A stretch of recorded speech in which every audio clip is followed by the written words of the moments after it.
Now the serpent was more subtle than any beast of the field which the Lord God had made.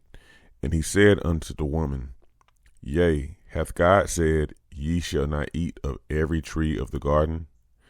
And the woman said unto the serpent, We may eat of the fruit of the trees of the garden. But of the fruit of the tree which is in the midst of the garden, God hath said, Ye shall not eat of it, neither shall ye touch it, lest ye die. And the serpent said unto the woman, Ye shall not surely die.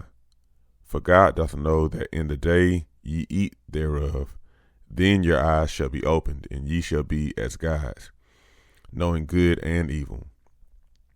And when the woman saw that the tree was good for food, and that it was pleasant to the eyes, and a tree to be desired to make one wise, she took of the fruit thereof, and did eat, and gave also unto her husband with her, and he did eat.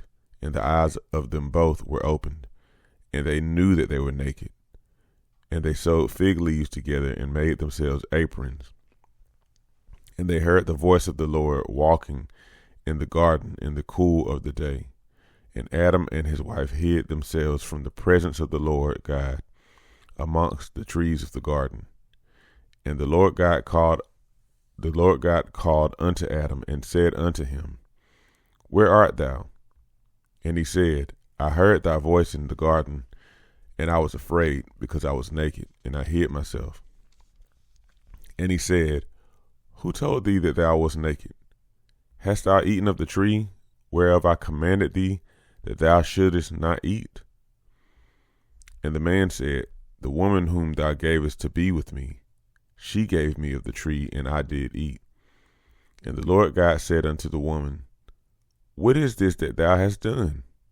And the woman said, The serpent beguiled me, and I did eat.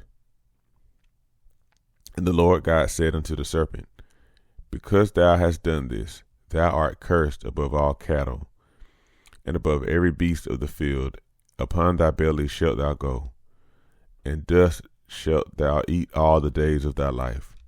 And I will put enmity between thee and the woman, and between thy seed and her seed. It shall bruise thy head, and thou shalt bruise his heel. Unto the woman he said, I will greatly multiply thy sorrow and thy conception. In sorrow shalt thou bring forth children, and thy desire shall be to thy husband, and he shall rule over thee. And unto Adam he said, Because thou hast hearkened unto the voice of thy wife, and hast eaten of the tree, of which I commanded thee, saying, Thou shalt not eat of it. Cursed is the ground for thy sake.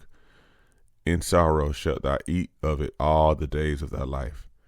Thorns also and thistles shall it bring forth to thee, and thou shalt eat the herb of the field.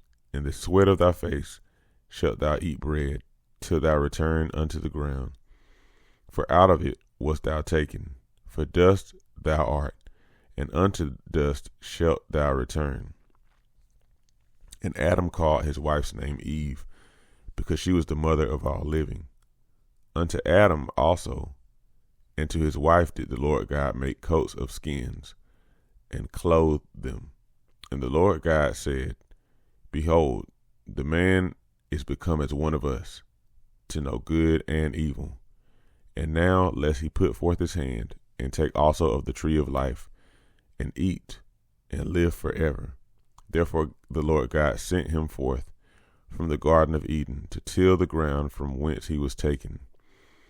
So he drove out the man, and he placed at the east of the Garden of Eden cherubims, and a flaming sword, which turned every way, to keep the way of the tree of life.